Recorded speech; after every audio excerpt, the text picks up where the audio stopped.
Hello, how are you doing? I hope you're doing all right today, and welcome back to Confident Business English. My name is Anna. I'm your host and neuro-language coach. This is the practical podcast for senior managers who really want to build their confidence, but don't have very much free time. On today's episode, I'm going to run through some really quick wins based on some of the most common problems that I hear all the time. Let's crack on then, shall we?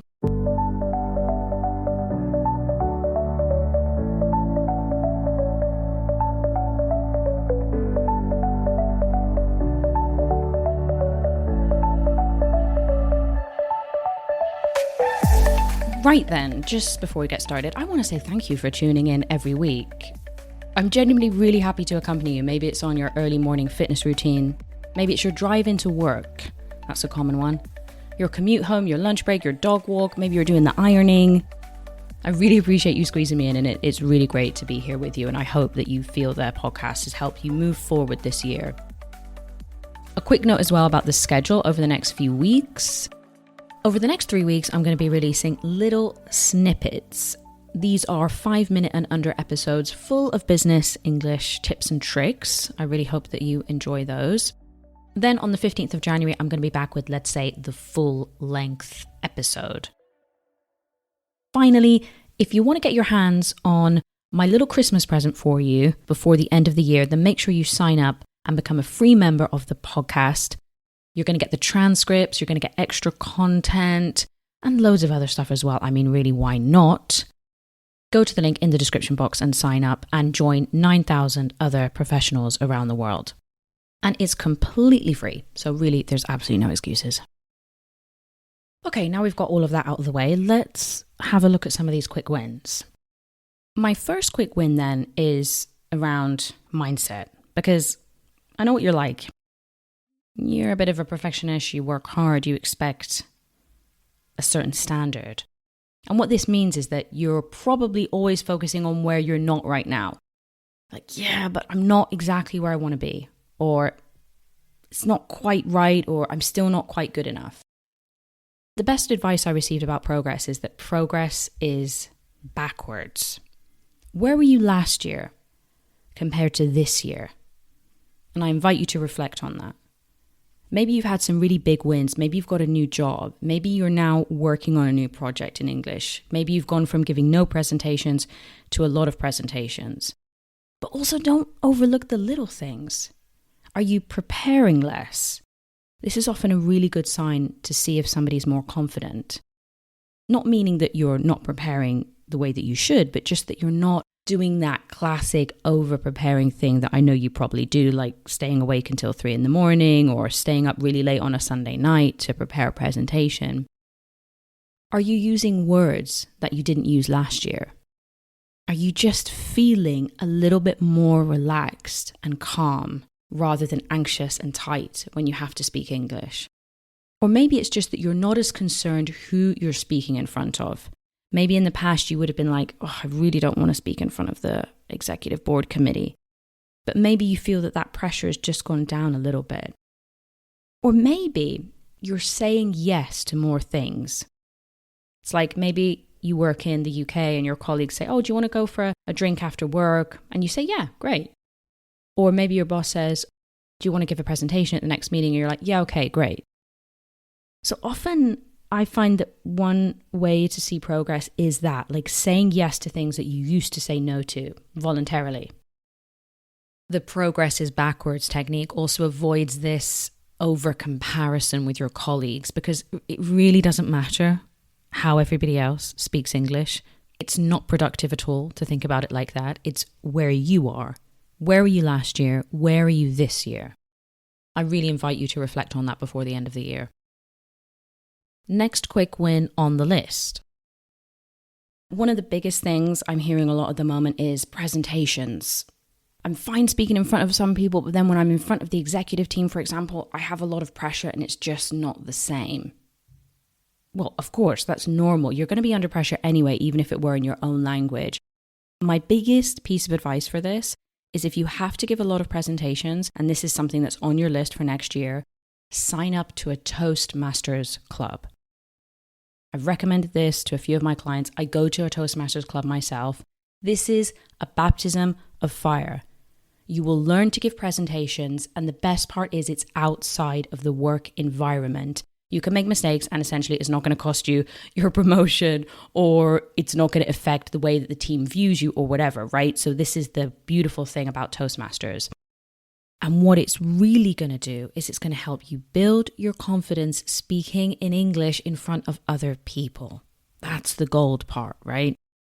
It's not even just presentation skills either. You network with the people that are in the club. You have to do other things rather than just giving speeches. But again, coming back to the key thing, it's about building confidence speaking in front of other people. At the beginning, you're going to hate it. I hated it at the beginning. It's really uncomfortable. Who wants to speak in front of other people for fun? I mean, really. But trust me, if this is something that's on your list that you want to improve, I really don't see a better way or a better thing that you could do outside of the work environment and outside of doing English coaching. I'll put a link in the description box for you to have a look, but they have online meetings, they have face-to-face ones, so I'm sure there's one that you can join from wherever you are in the world. Next quick win.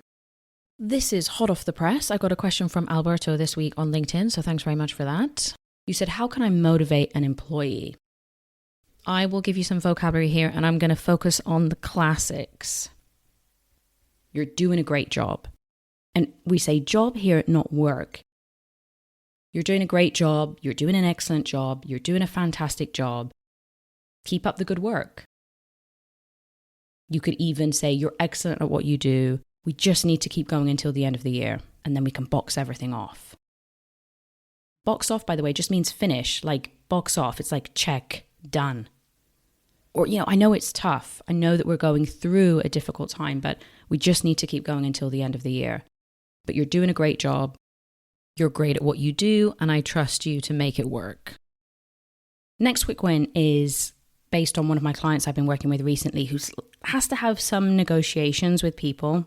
And she's like, Anna, how can I object to things without being rude or coming across as a little bit abrasive, let's say?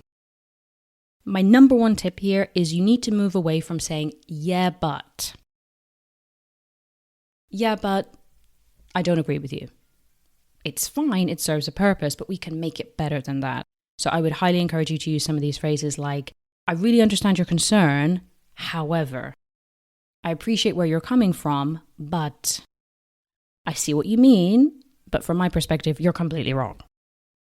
I get your point, but I'm afraid I don't agree.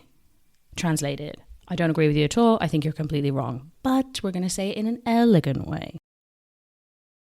Next up, this is a quick win, and I've actually had a few questions about this, interestingly, which is how to give a farewell speech. Farewell is like saying goodbye. You're leaving the company, you're moving on, pastures new and all of that. What can you say? Well, I've whipped up a little example for you, and I will put it in the newsletter as well as a little template.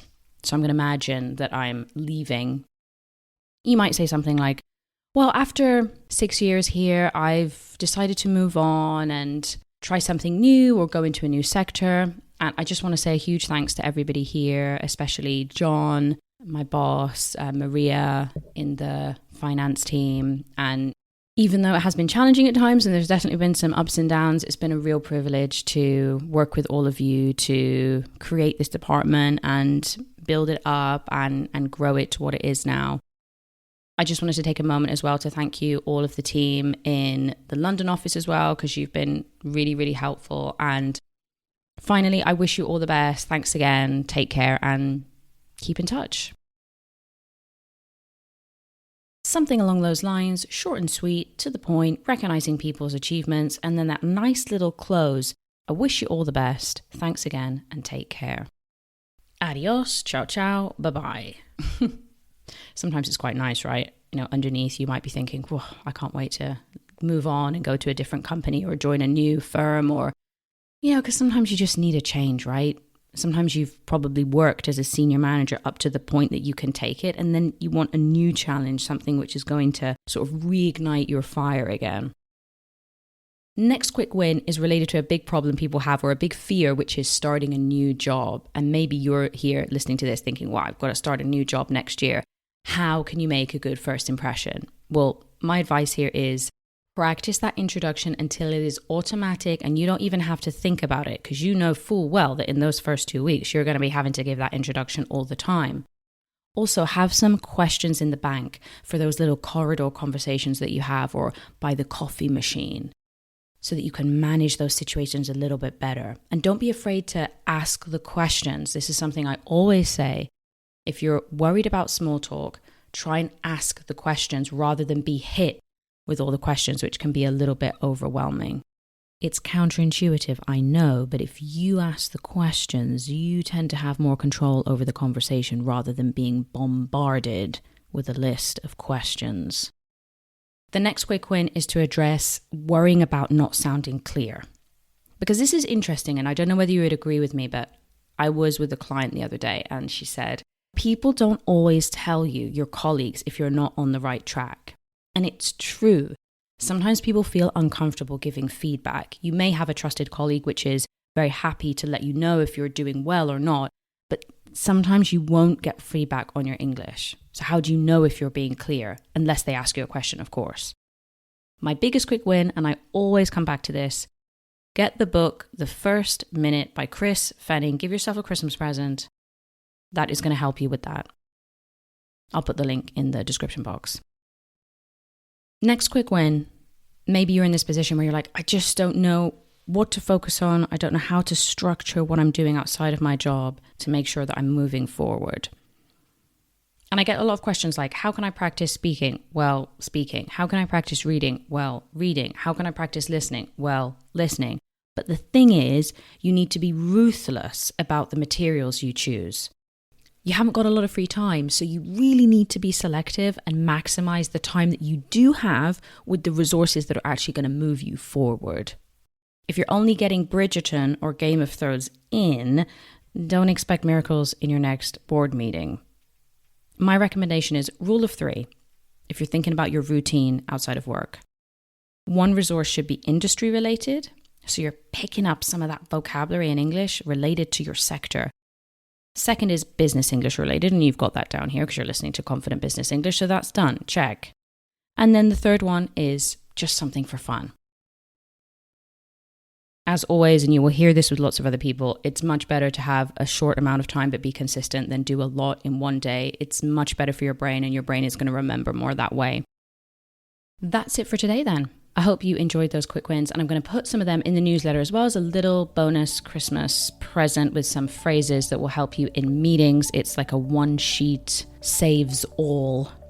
If you want to sign up and get the newsletter and join our community of 9,000 professionals around the world, go to the link in the description box and sign up. It's been an absolute pleasure as always, and I really hope that if you're taking any time off over the next few weeks that you can really relax and disconnect, because I'm sure you've been very busy this year and under a lot of pressure. So I hope that you can really cherish that time. Keep a lookout for those little snippet episodes coming up over the next few weeks if you want to check back in. It's also the perfect time to catch up on any episodes that you have missed.